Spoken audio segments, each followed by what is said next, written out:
Olá, um excelente dia para você que acordou bem cedinho para acompanhar o Manhã no Ar. Hoje é segunda-feira, 2 de outubro de 2017 e você confere o que é destaque nesta edição. Família morta a facadas na zona leste de Manaus. O suspeito é sobrinho e primo das vítimas. Homem é preso após se masturbar dentro do ônibus na zona centro-sul.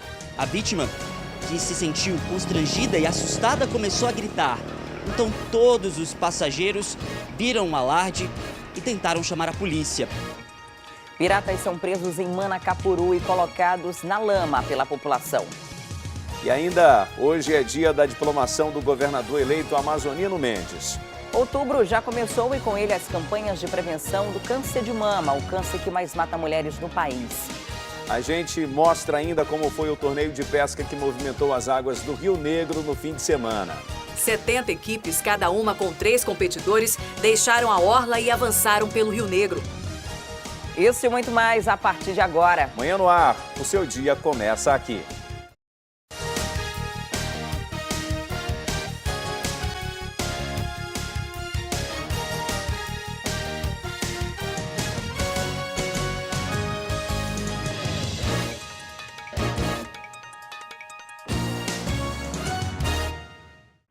São 6 horas e 4 minutos, nós estamos ao vivo e você pode participar do Manhã no Ar com a gente. Manda para cá suas sugestões de reportagens, denúncias e flagrantes. É só enviar uma mensagem de áudio ou de vídeo para o nosso WhatsApp, 9225-8767. Entra também na nossa página no Facebook e interage com a gente por lá.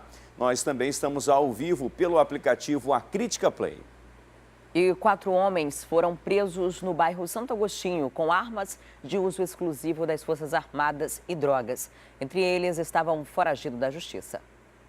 A quadrilha já vinha sendo monitorada pela equipe de policiais aqui do 8º Distrito Integrado de Polícia há um mês, após receberem uma denúncia anônima via 181 de que um quartinho situado na rua Doutor Porfírio, no bairro Santo Agostinho, funcionava como laboratório de drogas, ponto de venda, de comercialização de drogas e também local onde os traficantes guardavam armas de fogo. Os policiais do 8º começaram a monitorar a quadrilha, os policiais deram bote. E aí encontraram drogas, armas e 4 integrantes dessa quadrilha, que inclusive está em guerra com um outro grupo rival do tráfico de drogas, também no Santo Agostinho. Foram presos o William da Silva Ribeiro, de 26 anos, o Valcinei Guedes dos Santos, de 23 anos, o Elias Brasil Silva, de 30 anos, o Elias que inclusive é foragido do sistema semiaberto, e o Marcelo Felipe Vieira da Silva, de 22 anos, que também é foragido do Compage e já assumiu que era o dono da boca. O que a gente pode perceber é que realmente essas quadrilhas andam com um armamento pesado, delegado. E como o Marcelo falou, existe realmente uma guerra do tráfico, onde a comunidade fica ali na linha de fogo, na verdade, entre essas facções. Com certeza, Márcio, mas é contraditório o depoimento deles, visto que eles não fazem a proteção da comunidade, porque bandido não protege a comunidade, visto que eles já têm passagem por roubo, tráfico, porte ilegal de arma de fogo. Então, com certeza eles não fazem. Quem faz a proteção da população é a Polícia Militar, a Polícia Civil e as demais polícias. Então, vale ressaltar que, com certeza, eles estão em guerra mesmo. Então, tem uma guerra do tráfico, né? Um tomando a boca do outro. Então, por isso que eles mantêm esse armamento pesado para se defenderem. E ressalto que eles não reagiram quando viram que era a polícia que estava entrando. Agora, delegado, essa quadrilha que foi presa, a quadrilha do Marcelo, já tem passagem pela polícia e é de alta periculosidade, né? Muito. Todos têm passagem pela polícia, já respondem a processos. Inclusive, dos 4, 3 já possuem condenação na justiça já. Vale aqui falar que o Marcelo já tem 8 anos de condenação, né? O Elias, 7 anos de condenação. E o Valcinei, 3 anos e 4 meses de condenação. O Marcelo e o Elias são foragidos, inclusive, do sistema, né? São foragidos também do sistema do Compage do semiaberto. Esse bonde da Chiquitita, ele é conhecido já da polícia? É sim, já teve várias prisões nesse local, vários traficantes já caíram lá e está tudo sendo monitorado. E nós estamos aguardando também qualquer denúncia, qualquer ligação aqui para a equipe de investigação, nós vamos levantar, monitorar e prender. A comunidade pode ficar tranquila que esse outro grupo também está sendo monitorado. Sim, e caso aconteça alguma coisa de urgência, alguma guerra entre facções, também a população pode contar com o número de 190 da Polícia Militar, 8ª SICOM aqui, sempre atuante também aqui na área da Compensa e Santo Agostinho. Assim como o grupo do Marcelo caiu aqui na investigação e foram presos pelos policiais do 8º Distrito Integrado de Polícia, esse bonde da Chiquitinha também pode ser preso. E você que está assistindo pode ajudar denunciando através desse número aqui do WhatsApp. É o 991-81-2588. 991-81-2588. Esse é a linha direta de denúncias aqui do 8º Distrito Integrado de Polícia. E vale ressaltar que você que faz a sua denúncia, sua identidade sempre é mantida em sigilo. E 3 pessoas foram presas durante a Operação Catraca. O trio foi flagrado com drogas pela equipe da Força Tática. Os 3 suspeitos foram presos na noite da última quinta-feira na zona oeste da cidade em um ônibus durante a Operação Catraca, que começou no início deste ano. Um deles foi identificado como Felipe de Souza, de 22 anos. E ao fazer a revista na mochila que estava com ele, foi encontrado aí 175 trouxinhas, aparentemente sendo cocaína. E após essa quantidade, ele confessou que havia mais 40 em uma residência no Lírio do Vale. A guarnição deslocou juntamente com ele até essa residência no Lírio do Vale e lá foi constatado onde tinham mais 2 pessoas no interior dessa casa. Então, somando tudo isso aí, deu 235 trouxinhas praticamente de cocaína, aparentemente cocaína. E após toda essa verificação, eles foram conduzidos para o 10º DIEP para os procedimentos cabíveis. E moradores do conjunto Belvedere, na zona centro-oeste de Manaus, reclamam da violência. Até um projeto de segurança comunitária em parceria com a Polícia Militar já foi implantado no local. Mas, mesmo assim, os bandidos continuam agindo. Essa aqui é a rua Felizmino Cabral de Vasconcelos. Nós estamos no conjunto Belvedere, na zona centro-oeste de Manaus. Exatamente na divisa entre os bairros Planalto e Alvorada 3. A nossa equipe de reportagem foi chamada aqui por uma moradora que tem 2 filhos, um casal de filhos, e que já foi assaltado nessa rua várias vezes. Ela ia subindo para a faculdade, aí parou 2 rapazes na moto, ela pensou que era uma informação, aí pediram a bolsa dela. Aí ela não entendeu direito o que ele estava falando, ele disse, dá logo um tiro nela. Aí pegaram a bolsa dela e levaram, com tudo. A senhora também teve um filho que foi assaltado nessa rua? Ele já foi assaltado umas 3 vezes. Levaram o celular dele, unicamente o celular, né? Essa moradora vive com medo e dentro de casa ela precisa estar o tempo todo trancada. Mas se eu vejo alguma coisa suspeita, alguém passando, vindo, eu já recuo, fico aqui dentro e depois eu saio muito rápido. Eu vivo trancada com cadeado aí todo tempo. A situação só não é pior porque desde o início deste ano, os moradores aderiram ao projeto Rede de Vizinhos Protegidos. Um projeto realizado em parceria com a Polícia Militar, mais especificamente com a 17ª SICOM, ou seja, várias casas da rua, e não apenas desta rua, mas também de outras ruas do conjunto, tem esta placa afixada na frente. E na placa tem o 190, o número de atendimento da SICOM e o número da viatura que atende essa área. Depois que esse projeto foi implantado, houve a quantidade de ocorrências reduziu aqui no bairro. Posso dizer que se não fosse esse projeto, a coisa estaria bem pior. Ou seja, mesmo depois que vocês conseguiram essa comunicação mais rápida, mais direta com a Polícia Militar, ainda assim tem casas que estão sendo invadidas, tem pessoas que estão sendo assaltadas. Positivo, continua assim. Inclusive aqui, semana passada, teve 2 residências, infelizmente, que o meliante conseguiu entrar. Essa aqui é uma área verde que fica entre a rua Felizmino Cabral e a outra rua do conjunto. Uma área verde muito bonita, preservada pelos moradores, mas que também é utilizada como rota de fuga para muita gente, para muito criminoso que comete assaltos e furtos nessas ruas e acabam utilizando essa mata para fugir. O outro problema é uma invasão que está começando no fim dessa área verde, e isso tem trazido preocupação para vocês aqui, não é, Carlos? Na verdade, isso já se caracterizou uma omissão do poder público, tendo em vista que essa invasão ela se iniciou em 2005. Nós temos tudo isso documentado, entendeu? A SEMAS também foi acionada e se for hoje olhar no mapa do Google, que ele não está atualizado, consta 3 casas invadindo. Mas hoje, se você for no local, tem 10 casas além das 3 casas, entendeu? Então, isso aqui é um patrimônio, é uma área verde. Essas invasões, inclusive essa daqui, já se caracterizou um crime ambiental.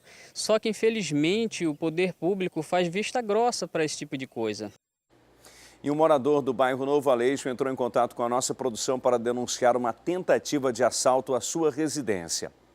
Uma câmera de vigilância registrou a ação do criminoso.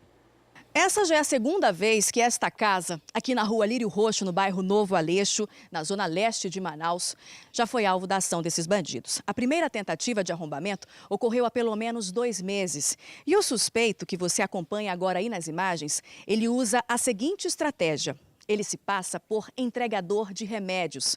Ele chega em uma moto, para em frente à residência e começa a chamar pelo dono da casa como se de fato fosse entregar uma encomenda. Mas quando ele tem a certeza de que não há ninguém dentro do imóvel, ele parte para a ação. Ele volta para a moto, pega uma ferramenta e finalmente tenta arrombar o portão da casa. As imagens feitas pela câmera de segurança de um dos vizinhos mostram claramente esse momento. Só que o falso entregador de medicamentos, o falso entregador de remédios, só não contava que dentro da casa havia um cachorro da raça Shar-Pei com pitbull. As imagens mostram que até ele consegue entrar, ele até consegue invadir a casa. Mas quando percebe a presença do animal, ele decide fugir. O dono do imóvel, que entrou em contato com a nossa produção, não quis gravar entrevista, mas já denunciou esse caso à polícia. Essa motocicleta que foi usada pelo suspeito para cometer aí esse tipo de crime é uma CG de placa fria JWY 3038. CG de placa fria JWY 3038.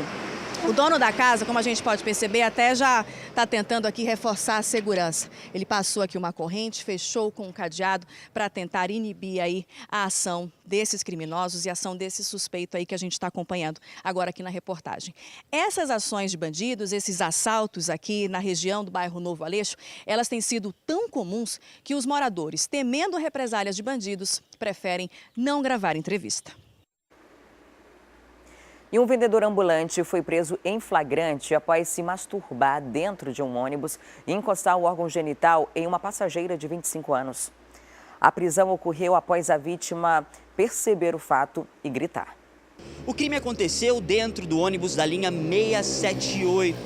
Carlos Alexandre Ferreira de Souza, de 35 anos, se masturbou para uma mulher de 25 que estava sentada no coletivo. A história é mais ou menos assim. O ônibus estava fazendo o trajeto centro da cidade, passando por aqui, como este, na Avenida Efigênio Salles, quando Carlos Alexandre se aproximou da vítima. O ônibus estava lotado. Foi quando ele se encostou e começou a apalpar os membros genitais. A vítima, que se sentiu constrangida e assustada, começou a gritar. Então todos os passageiros viram um alarde e tentaram chamar a polícia. Uma viatura do 25º Distrito Integrado de Polícia passou pelo local bem no momento em que houve esse flagrante e prenderam Carlos Alexandre. Ele confessou o crime. Você é acostumado a fazer isso nos ônibus? Você dá vontade e faz? É, acontece. Você falou que a sua alma é o quê? A sua alma é... A minha alma, ela não sei o que acontece, não. Às vezes acontece, assim, faz essas coisas. Dá vontade e faz? É. Tá arrependido, Carlos? Sim, tô arrependido. Você já foi preso alguma vez? Primeira vez. Ele confessou a autoria, disse que rotineiramente faz, né? Inclusive falou uma coisa inusitada, que ele está procurando a ajuda de Deus, porque ele não consegue segurar os impulsos e estímulos que ele recebe, né? Que ele, sempre que dá vontade, ele faz isso, né? A vítima está muito abalada, né? Consternada com o que aconteceu, né? Ele foi dado voz de prisão, ele está sendo flagranteado pelo crime de estupro tentado, né? E vai ser encaminhado aí para audiência de custódia, né? Vale uma ressalva aí que o que ele fala não está tendo muita coordenação, então a gente está estudando aí no prazo de conclusão do inquérito, que é de 10 dias, instaurar um incidente de insanidade aí para apurar realmente se ele tem algum problema aí psicológico ou psiquiátrico que possa estar contribuindo para ele agir dessa forma. Lembra daquela situação que aconteceu na semana passada de uma quadrilha que tentou explodir caixa eletrônico lá na Lembra Altair? você, né? Parou a grande circular. Pois é, a quadrilha que tentou fazer isso foi presa na sexta-feira. E, de acordo com a polícia, os suspeitos são os mesmos que roubaram uma joalheria em um shopping no mês de julho. A reportagem é do Mário César Filho e Márcio Souza. Menos de 24 horas depois da tentativa de furto a um caixa eletrônico na zona leste de Manaus, 4 suspeitos foram presos. São eles: Iderclei Souza da Silva, de 28 anos, Aldemir Costa Gomes, de 25 anos, Patrick Max Barbosa Soares, de 28, e o Ellison Almeida Magalhães, mais conhecido como Herê, de 26 anos. O crime aconteceu em um anexo de caixas eletrônicos de um banco localizado na Avenida Altaz Mirim, no bairro São José Operário. Os bandidos tentavam explodir os caixas quando foram surpreendidos pela polícia. Durante a ação, houve troca de tiros. Na fuga, além desse carro, os criminosos também acabaram deixando para trás os explosivos que seriam utilizados no furto. O grupamento de manejo de artefatos e explosivos da PM foi acionado. A via ficou interditada até às 8 da manhã, horário em que a bomba foi detonada. De acordo com o titular da Delegacia Especializada em Roubos, Furtos e Defraudações, a quadrilha é a mesma que no mês de julho assaltou uma joalheria em um shopping no bairro Adrianópolis.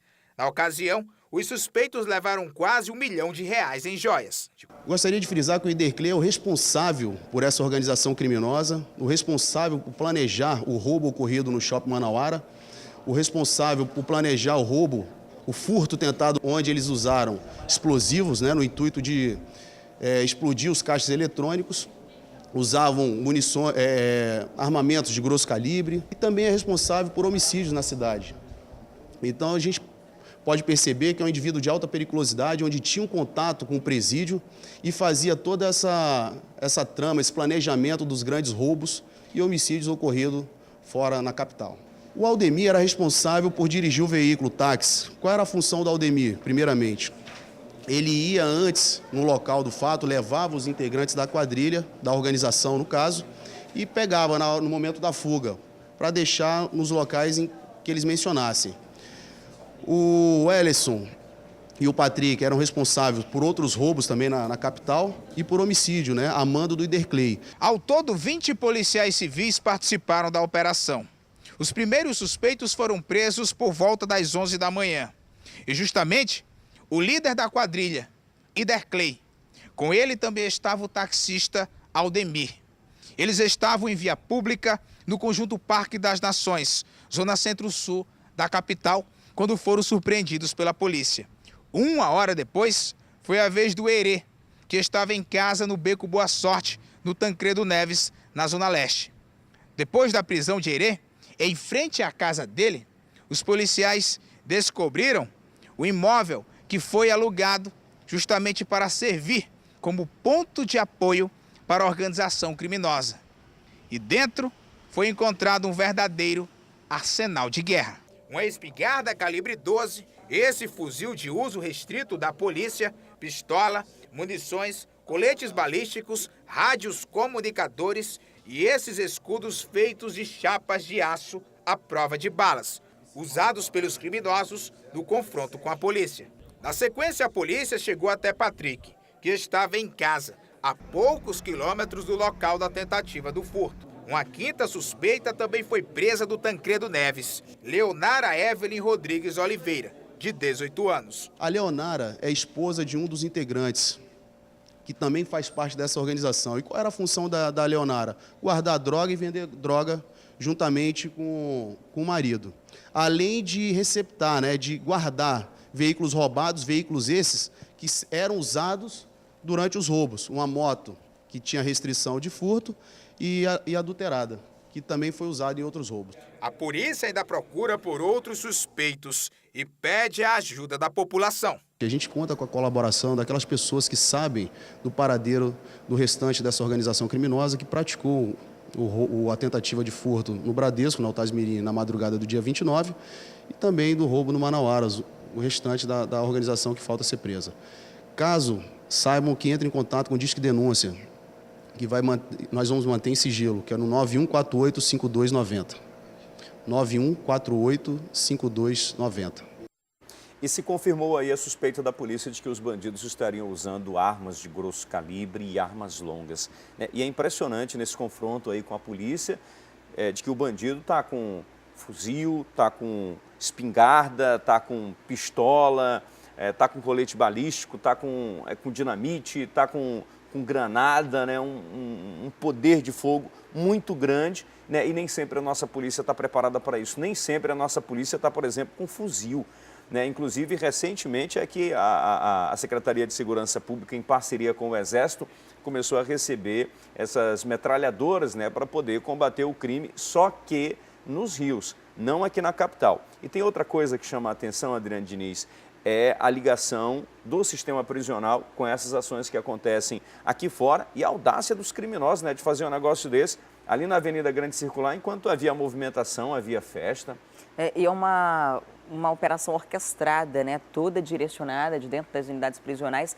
E você vê a própria polícia, se estiver chegando naquele momento ali, corria o risco de um policial morrer durante esse confronto, justamente porque os bandidos estão melhores equipados que a polícia que está ali combatendo o crime. Ainda bem que conseguiram chegar até essas pessoas totalmente audaciosas, afrontando mesmo o sistema de segurança pública, e foi um transtorno muito grande, A gente mostrou aqui ao vivo o trânsito interrompido, totalmente parado naquela área, o comércio não podia abrir, entre outras dificuldades, quem precisou passar pela Avenida Grande Circular. Ainda tem gente desse bando que não rouba apenas, Eles usam, na verdade, o dinheiro do roubo para investir em tráfico, para investir em drogas, para comprar drogas e assim conseguir se estruturar dessa forma como estavam estruturados. Então, se você tiver alguma informação sobre as outras pessoas que fazem parte dessa quadrilha, pode entrar em contato com a polícia, no telefone que foi divulgado pelo delegado, ou no 190, ou ainda no 181, a ligação é gratuita e você não precisa se identificar.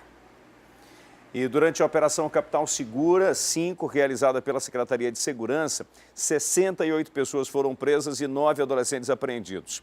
A ação cumpriu mandados de prisão por homicídio, estupro, roubo e tráfico de drogas. A Polícia Civil prendeu 77 pessoas, entre homens e mulheres, tanto com mandado de busca e apreensão, prisão e também prisões em flagrante.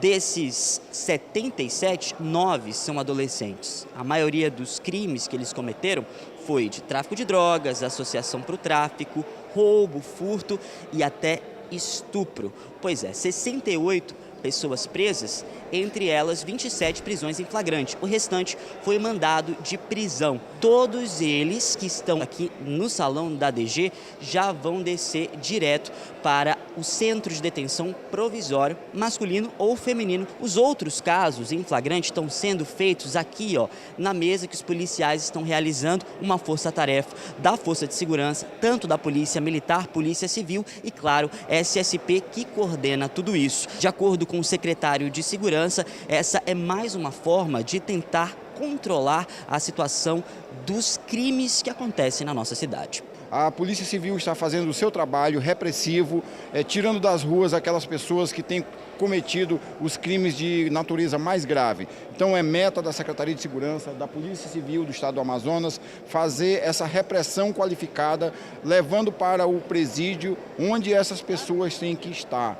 Não é factível que pessoas que cometam crimes de alta gravidade permaneçam soltas. Essa operação ela tem início em Manaus, mas nós iremos estender ao interior. Já fizemos cerca de 12 municípios, iremos empreender nos municípios aqui da região metropolitana e o município mais longínquo. O objetivo da Polícia Civil do Estado do Amazonas é dar segurança a todos. Nós iremos sim atacar de forma veemente, segura, toda a criminalidade do nosso estado. Os suspeitos nessa operação foi Valdeli da Silva Nascimento, de 40 anos. Ele está bem ali, algemado, pronto para ser levado para a cadeia. O caso dele foi o seguinte: em julho, ele assaltou a casa de uma mulher de 33 anos no bairro Alvorada 2. Lá, ele achou que a casa estava vazia, furtou alguns objetos, como celulares, joias e bolsas da casa. Quando foi até o quarto tentar roubar mais alguma coisa e encontrou essa vítima dormindo. No exato momento em que ele percebeu que ela estava vulnerável, foi então que ele a ameaçou com uma faca e consumiu o estupro. Em seguida, ele fugiu. Agora, olha só como é que ele foi preso. No dia seguinte do crime, ele, com o celular da vítima, começou a curtir fotos da própria mulher no celular roubado. Cobriu o perfil dela na rede social e viu algumas postagens, correto? Algumas fotos, e ele começou a curtir. Ele curtiu várias, mas várias mesmo, mais de 30 fotos. E isso, quando a vítima no dia seguinte percebeu, ela mesma se assustou e imediatamente reconheceu que era o autor do crime, né? Neste momento, ela procurou a Polícia Civil, né?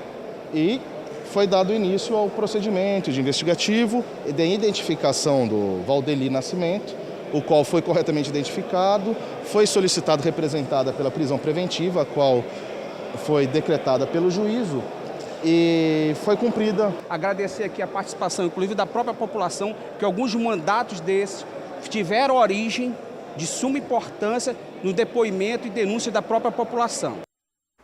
E a Secretaria de Segurança Pública realizou no fim de semana uma mega operação para combater a violência na cidade. Mais de 2.000 homens das polícias federal, civil, militar e também do Corpo de Bombeiros e Polícia Rodoviária Federal atuaram nas ruas da capital. Barreiras foram montadas em todas as zonas da cidade.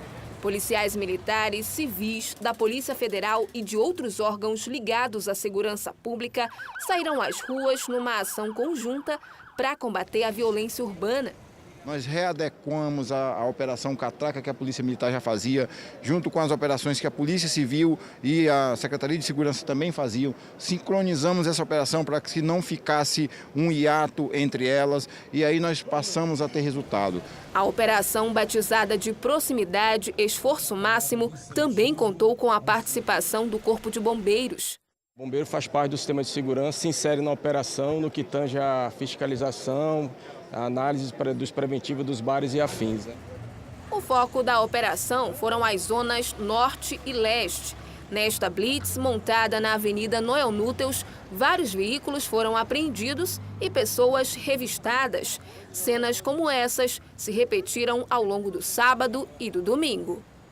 Ao todo, mais de 2.000 servidores foram envolvidos nesta operação, que já é considerada a maior ação integrada já realizada aqui em Manaus este ano. Segundo a Secretaria de Segurança Pública, houve uma diminuição no número de mortes aqui na capital. Até o último dia 28, haviam sido registrados 57 homicídios aqui na capital. Esse é o menor número já registrado esse ano. Nós estamos atuando com a Polícia Militar, principalmente no primeiro turno, até às 19 horas e a partir da noite. Além da Polícia Militar, nós estamos com o suporte da Polícia Civil e também da Secretaria Executiva de Operações da SESEP. E isso tem efetivado a presença do sistema de segurança nas ruas. De acordo com o comandante-geral da PM, outras operações devem acontecer até o fim do ano. No primeiro dia da Operação Proximidade Esforço Máximo, houve um registro de prisões por tráfico e embriaguez ao volante durante a ação. 462 veículos foram fiscalizados, 54 deles apreendidos por diversas irregularidades. O Departamento Estadual de Trânsito do Amazonas emitiu 194 autos de infração por irregularidade veicular. 51 bares foram fiscalizados e 21 foram fechados, também por apresentarem irregularidades. O Centro de Detenção Provisória Masculino 2, que fica no Complexo Penitenciário no quilômetro 8 da BR-174, foi oficialmente inaugurado. O presídio é considerado modelo pelas autoridades. Mesmo assim, o problema da superlotação está longe de terminar. E apesar de estar apto para o funcionamento, o CDPM-2 só deve receber outros internos quando o novo governador assumir e definir quem vai administrar a unidade. A obra custou 24 milhões de reais. A reportagem é da Carol Queiroz e do Carlos César. Junho de 2014. Era anunciada a construção de um novo presídio de detenção provisória que vinha com a promessa de desafogar o sistema prisional, que já sofria com a lotação. O prazo para a entrega da obra? 1 ano, mas a crise financeira chegou e o projeto foi adiado. Janeiro de 2017, no primeiro dia do ano, massacre que deixou 60 mortos, revelou os problemas vividos pelo sistema penitenciário do estado. A cadeia pública Raimundo Vidal Pessoa, que havia sido desativada em 2013, precisou ser reaberta de forma emergencial, mesmo em péssimas condições, para que presos fossem transferidos. A pressão do Ministério Público Federal fez com que a obra do CDPM-2 fosse retomada. E em abril, o governo do estado teve que consertar falhas na estrutura do presídio apontadas pelo MPF. O projeto, que estava orçado em 22 milhões, precisou de mais 2 para ser concluído. Identificamos 175 pontos de falha no projeto executivo, que é do DEPEN, que não é do nosso, que veio do Departamento Penitenciário Nacional. E nós precisávamos consertar essas deficiências para que não acontecesse como já aconteceu aqui no estado. De receber uma cadeia hoje, amanhã está toda destruída a cadeia e preso fugindo. 3 anos depois do início das obras, o Centro de Detenção Provisória Masculino 2 foi inaugurado definitivamente, com capacidade para 571 detentos, mas já abrigando 240 internos. Chamado de presídio modelo, o local é o primeiro do estado a ter um espaço destinado ao tratamento de detentos com dependência química. 7 salas de aula, biblioteca, sala de informática, além de consultório odontológico, parlatórios e sala de videoconferência. Mas as novas e modernas instalações estão longe de resolver o problema do sistema penitenciário. Não adianta construir casas e mais casas prisionais sem que haja aquela preocupação com a seletividade. Hoje em dia continua se prendendo e misturando, usando a expressão misturando, colocando junto devedor de alimento, com todo respeito ao ser humano, mas elementos inteiramente perigosos. Então essa política tem que mudar urgentemente. O sistema prisional possui 5 regimes aos quais os presos são submetidos. A grande parcela da população carcerária é feita de presos provisórios, que aguardam as sentenças para cumprirem as penas. De acordo com dados da SEAP, em 2016, haviam 4.258 presos provisórios divididos nas unidades da capital, o que corresponde a 58% da população carcerária aqui de Manaus. O grande problema ainda é a superlotação. Nós temos hoje 9.200 presos, precisamos de 80% mais de vaga para que a gente consiga zerar a questão da superlotação. No feminino nós não temos questão de superlotação. Nós temos um excesso no fechado e um excesso maior ainda dentro do provisório. Esse é o nosso grande gargalo. Agora, mesmo apto para o funcionamento, o CDPM-2 ainda não tem data para começar a receber os presos. Ainda é preciso que o novo governo decida sobre a administração do presídio. Nesse primeiro momento, como nós estamos com autogestão, que é apenas com a atuação dos agentes que nós temos no estado, nós não temos condições ainda de abrir a cadeia para receber uma população maior, até que o novo governo assuma e defina qual o modelo de gestão adequado para gerir o CDPM-2 e assim nós iremos contratar ou uma terceirizada ou contratar agentes de carreira para que consigamos aí abrir a cadeia para a sua totalidade. Preste atenção nessa história. Na noite de sábado, um homem matou 3 pessoas da mesma família, a facadas, lá no bairro Jorge Teixeira, na zona leste da cidade. Quem vai trazer os detalhes sobre esse assunto para a gente agora ao vivo é o Danilo Alves. Olá, Danilo. O suspeito tinha alguma ligação com as vítimas? Conta essa história para a gente. Bom dia. Tinha sim, Adriane. Muito bom dia para você, bom dia a todos que assistem a gente nessa segunda-feira. O suspeito, na verdade, é sobrinho de uma das vítimas, a Maria do Socorro da Silva Costa, de 50 anos. O nome do assassino, de acordo com a polícia, é Rafael Costa da Silva, de 29 anos. O crime, na verdade, aconteceu na noite de sexta-feira, um dia antes do genro da Maria encontrar ela e também o filho e o marido, todos mortos dentro da casa, lá na comunidade Cidade Alta, no bairro Jorge Teixeira. O nome das outras duas vítimas são Ronaldo Freitas Mendonça, de 37 anos, ele era cobrador de ônibus, e o filho dele, e também da dona Maria, Cleuton da Silva Souza, de 29 anos. O motivo desse crime, também segundo a polícia, é que Maria do Socorro tinha vendido um terreno e Rafael, que estava morando com ela há pelo menos um mês, descobriu e queria o dinheiro. Essa alegação, ela é forte de acordo com a polícia, por quê? Porque, segundo os familiares do Rafael, ele já tentou matar a própria mãe e também o padrasto, no caso, antes de ele ser mudado, antes de ele sair da casa e morar com a tia. Quem acolheu o Rafael foi a própria tia depois desse episódio, que ele tentou matar a mãe em uma comunidade que fica na zona norte da cidade, junto com o padrasto. Depois que ela acolheu o sobrinho, ele ficou lá durante um mês e quando ele descobriu que existia essa quantia em dinheiro guardada pela Maria, ele decidiu atacar. Na noite de sexta-feira, ele chegou na casa, dentro da mochila havia muitas ferramentas, facas e também terçados. Foram esses objetos que ele usou para matar a família.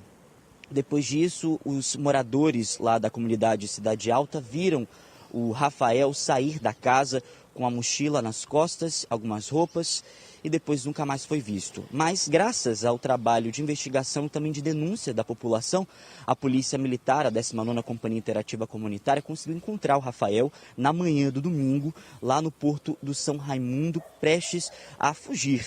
Ele estava realmente com a arma do crime, uma das armas que seriam utilizadas, que seria uma arma caseira de calibre 28, algumas munições não deflagradas, mas, de acordo com o Departamento Técnico-Científico da Polícia Civil, todas as vítimas foram mortas a facadas e aterçadadas, todas na região do pescoço, tórax e também cabeça. O Rafael, ele não confessou o crime, ele foi levado para o 14º Distrito Integrado de Polícia.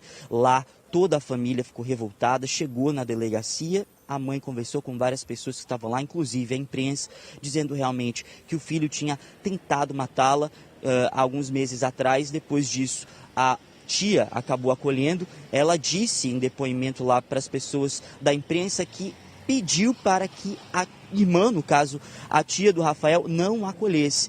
Mas ela tinha muito amor no coração e acabou fazendo isso para que o sobrinho dela não ficasse sozinho. Pois é, situação bastante triste e revoltante para todo mundo. Volto com vocês.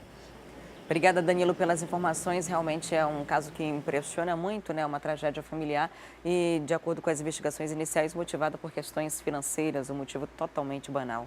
E o rapaz que fez isso era usuário de drogas, inclusive esse foi um dos motivos dele ter sido expulso de casa. E aí os tios, né, o abrigaram, né, receberam lá e aí aconteceu essa tragédia. Lamentável mesmo. Vamos trazer informações do trânsito agora. Nosso Motolink está passeando pelas principais ruas da capital. Nós estamos nesse momento lá na Avenida Torquato Tapajós. Isso daí é no sentido centro, né? Observe como é ali a entrada da direita para o Ileia, né? Isso, a saída do Ileia aqui tem pouca entrada e saída, né, do bairro Ileia. Tem pouco fluxo, mas quem vier já enfrenta essa dificuldade. Ali na frente tem um semáforo, acabou de abrir e aí o trânsito começa a fluir. A gente está conseguindo andar que está de moto, mas se tivesse de carro, aí ia enfrentar uma dificuldade, o que é normal na Torquato Tapajós numa segunda-feira. Continua aí, você vai pegando carona com a gente no nosso Motolink. Daqui a pouco a gente traz outras informações. Nesse momento tem muitos veículos no sentido centro, mas o trânsito está tranquilo, está fluindo sem maiores dificuldades. A gente observa lá do outro lado também, no sentido bairro, que o trânsito está sem dificuldades. É boa opção para você nesse momento, viu? Boa opção. E depois do intervalo tem nossa interação com a Rádio FM O Dia. A gente fala da diplomação do governador eleito Amazonino Mendes, que está marcada para hoje. Tem ainda o quadro A Vaga é Sua e a gente fala sobre o período de contratação temporária. O fim do ano está chegando e é a hora de se qualificar para concorrer a uma dessas vagas. A gente volta já.